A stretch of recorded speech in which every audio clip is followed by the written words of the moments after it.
3,300 teachers in the public sector have died due to COVID-19.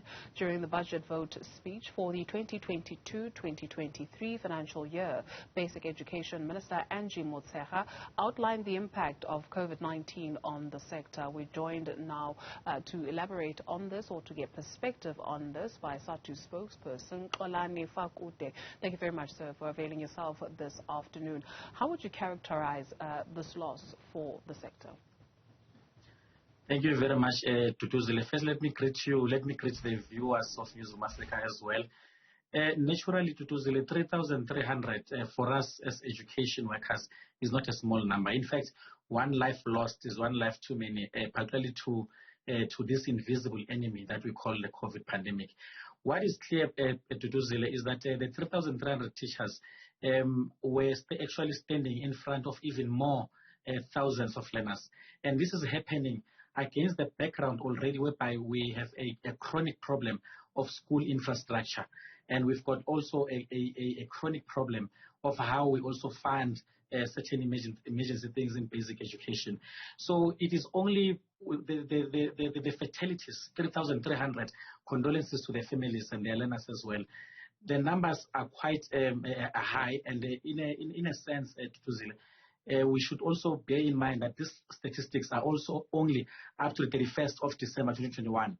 So right now it's already mid-year 2022.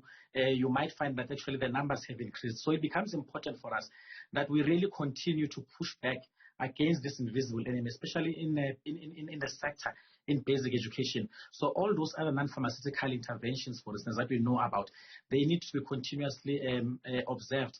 The other reality is that as we speak right now, numbers are beginning to increase again. And yes, of course, we're already having issues of anxiety as education workers, etc. It also becomes important. In fact, we would have preferred it if the minister, as she was speaking about the 3,300 lives lost, she would have also paired that with at least the kind of a plan and the funding that the department has in the context of psychosocial support services. This is one intervention that we have always been calling for as a union, because we are saying that we are overwhelmed as education workers. This COVID pandemic has really affected us quite badly, even the morale as well of education workers. And it would have really helped that we see adequate investment towards some of those interventions, including psychosocial support services. You speak of chronic problems of infrastructure as well as chronic problems of funding. The Basic Education Department has scrapped the Teachers Incentive Program, which was meant to incentivize, or policy rather, which was meant to incentivize teachers to go teach in rural areas. So this already exacerbates an already fragile education system. Would that be a correct assessment? Your assessment is absolutely correct, Tutuzile. In fact, to put it frankly, as a union, we're even concerned about some of these pronouncements, even before thorough engagement with organized labor, being the unions, for instance. The teaching in a rural area comes with its own particular challenges. And in our view, that particular policy on rural incentives was quite necessary, particularly for the educators who are in those particular rural areas. Now, what we are seeing then, a question that we want to ask is that how then do we ensure that we keep on attracting the correct skill with the correct passion, with the correct motivation, that kind of human resource that we need even in our rural schools. So we're quite concerned about that. It is a matter, again, that we also obviously will be engaging the Department of Basic Education on, and we feel that it does nothing but deepens the inequalities that are already existing.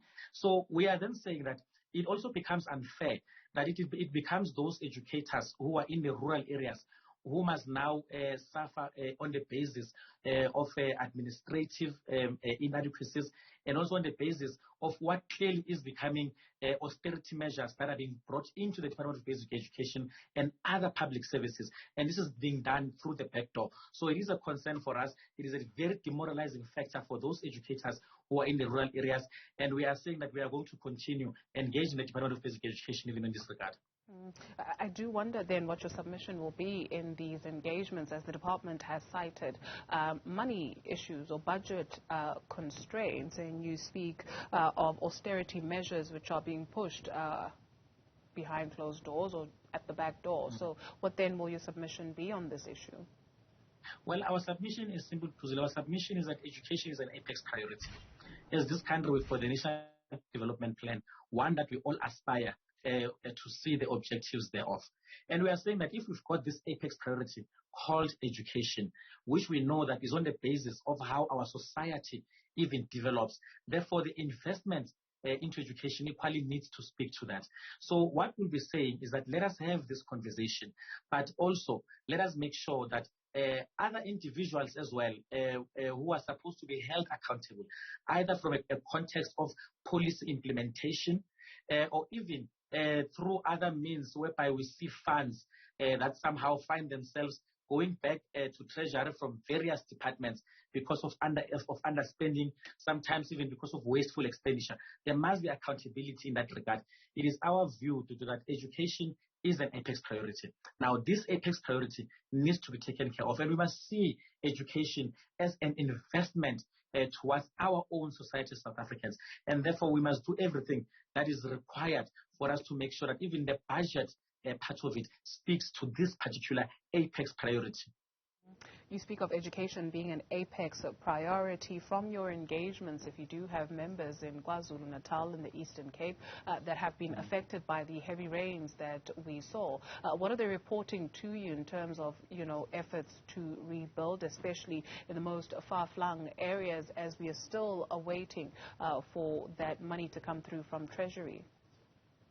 Well, actually, we have got many members between KZN and Eastern Cape. And indeed, the floods actually, over 200 schools were affected.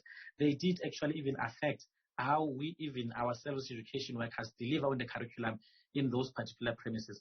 We know that currently there are interventions that are being done by the Department of Basic Education. This includes mobile classrooms, etc. However, we were of this view and of the hope that indeed that those particular interventions would be rather quite rapid in terms of the speed with which this delivery happens. We are saying that we are dealing here with an emergency situation, which means therefore even the interventions that we come up with, even from an implementation point of view, must be on the basis of that particular emergency. We are saying that when you look at COVID and the impact that it has had on the sector, and now you compound that, especially for a province like KZN and Eastern Cape, also with the damage that the floods would have caused, it really does become an issue that we believe should be seen with a lot of urgency. We know that, like I said, the progress is happening, but remember that also the floods happened on the basis of those chronic challenges which we keep on referring to. So those challenges already in the rural areas were already there, such as water and sanitation.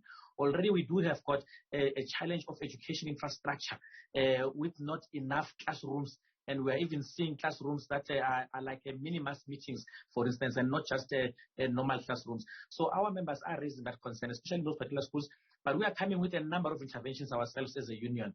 We already are assisting where we can the victims of the floods. And we also are working with other stakeholders, for instance, the NECT and UNICEF SA as well, whereby we can see as to what kind of interventions can we then come up with to elevate the situation as a matter of urgency. Because where we are sitting at right now, we are really sitting on the verge of a generational catastrophe, and that is our view as a union.